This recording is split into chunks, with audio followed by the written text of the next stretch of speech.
Hello guys, welcome back to my YouTube channel. તો આજે હું ફરીથી હાજર છું નવા વિડીયોમાં નવી રેસીપી સાથે। તો આજે આપણે બનાવીશું મેંદાના લોટની ખારી। જો તમને મારી ચેનલ ઉપર વિડીયો પસંદ હોય તો વિડીયોને લાઈક કરીને ચેનલને સબસ્ક્રાઈબ કરજો અને સાથે બેલ આઇકન પ્રેસ કરજો, જેથી કરીને કે મારા આવનાર નવા વિડીયોની નોટિફિકેશન તમને મળી શકે। તો ચાલો જોઈ લઈએ રેસીપી। ખારી બનાવવા માટે આપણે 2 કપ મેદો અને 2 ચમચી તેલ લેવાનું છે અને હવે આપણે એને મિક્સ કરીને એનું મોણ દઈ દેવાનું છે। તો લોટમાં આપણે કોઈ પણ લોટની કણી કોરી ન રહે એ રીતનું મોણ આપણે બંને હાથોથી લગાવી દેવાનું છે। હવે આપણે આમાં સ્વાદ પ્રમાણે મીઠું ઉમેરશું અને મીઠાને પણ આપણે સરસ રીતે મિક્સ કરી લેવાનું છે। અને હવે આપણે લોટને બાંધી લઈશું। તો થોડુંક પાણી ઉમેરતા જશું ને આપણે લોટને ભેગું કરતા જશું। એક હારે પાણી નથી ઉમેરવાનું, કેમ કે એક હારે પાણી ઉમેરવાથી કદાચ લોટ ઢીલો થઈ જાય। તો લોટ ઢીલો ન થાય એ માટે આપણે થોડુંક પાણી ઉમેરીને લોટને ભેગો કરી લઈશું। તો આ રીતે આપણે લોટને ભેગો કરી લેવાનો છે।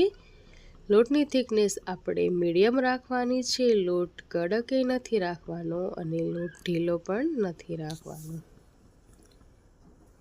તો આ રીતે આપણે લોટને ભેગો કરી લીધો છે અને મીડિયમ થિકનેસ વાળો આપણે બાંધ્યો છે। હવે આપણે આમાંથી લોવા તૈયાર કરી લઈશું। તો આમાંથી આપણે રોટલી વણવાની છે। તો મેં 4 રોટલી થાય એ પ્રમાણે 4 લોવા કર્યા છે। હવે આપણે આની રોટલી વણી લેવાની છે। તે પહેલાં આપણે એક કામ કરી લઈએ।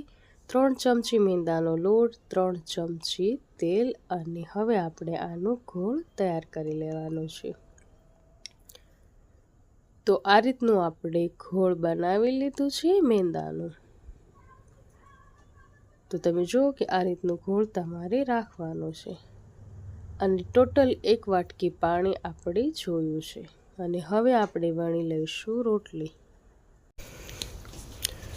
તો રોટલી જે છે એ આપણે મોટી વણી લેવાની છે, જેથી કરીને કે રોટલી પતલી થાય। રોટલીને આપણે જેટલી મોટી વણશું એટલી પતલી થશે અને જેટલી રોટલી પતલી થશે એટલી આપણી ખારી પરફેક્ટ બનશે। તો ફટાફટ આપણે આ રીતની મોટી રોટલી વણી લઈશું। તો જેટલી તમારાથી મોટી રોટલી થાય એટલી તમારે વણી લેવાની છે। તો મેં આ રીતની રોટલી વણી છે અને હવે આપણે બીજો જે લોટ છે એની પણ આપણે રોટલી તૈયાર કરવાની છે આ રીતે વણીને। તો ટોટલ 4 રોટલી મેં અહીંયા વણી લીધી છે અને એની થિકનેસ પણ તમે જોઈ શકો છો। હવે આપણે એ પાટલી ઉપર રોટલી રાખી અને જે આપણે મેંદાના લોટનું અને તેલનું ઘોળ આપણે મિશ્રણ તૈયાર કર્યું છે એને આપણે પૂરી રોટલીમાં ફેલાવી દેવાનું છે અને એની ઉપર બીજી રોટલી મૂકવાની છે અને એની ઉપર પણ આપણે એ રીતનું ઘોળ ફેલાવી દેવાનું છે અને ત્રીજી રોટલી પણ આપણે એ જ રીતે રાખીશું। તો ટોટલ 4 રોટલી આપણે બનાવી હતી અને ઘોળ આપણે 3 ચમચીથી બનાવ્યું હતું। તો બંને વસ્તુ પરફેક્ટ માપથી બનાવી હતી। તો આપણે જ્યાં 4 રોટલીનું ઘોળ આપણે 3 ચમચીમાં બરોબર થઈ ગયું।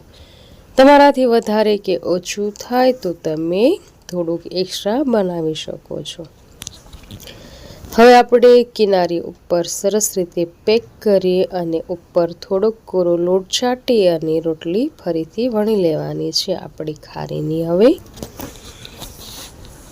તો આ વખતે આપણે બંને સાઈડ વણવાની છે આ રીતે અને હવે આપણે એને કટ કરી લઈશું। તો જેમ બને એમ આપણે લાંબી રાખવાની છે ખારીને। મારી રોટલી આટલી બધી મોટી નથી થઈ એટલા માટે હું મીડિયમ રાખું છું। તો આ રીતની મેં રાખી છે ખારી। તમે જોઈ શકો છો કે કેટલી લેયરવાળી ખારી આપણી છે અને હવે આપણે એને તળી લેવાની છે।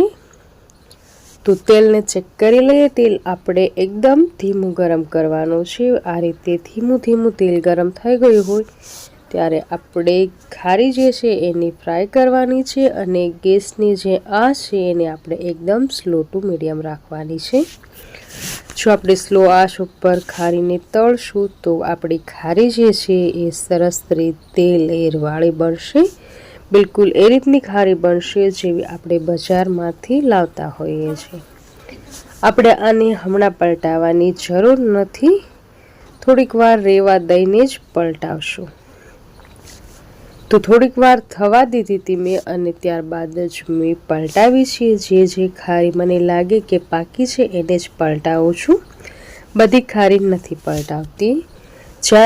જેમ ખારી પાકતી જાય એમ જ આપણે પલટાવવાની છે. જો આપણે પહેલાં પલટાવશું તો ખારી જે છે એ તૂટી જશે. તો આ રીતનો કલર થઈ ગયો છે અને હવે આપણે બધી ખારીને બહાર લઈ લેવાની છે. તો તમે લેયર જોઈ શકો છો.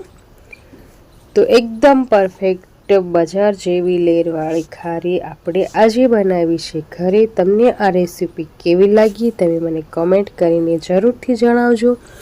જો રેસીપી ગમી હોય તો વિડીયોને લાઈક અને કમેન્ટ કરજો અને તમારા ફ્રેન્ડ્સ અને ફેમિલીમાં શેર કરજો.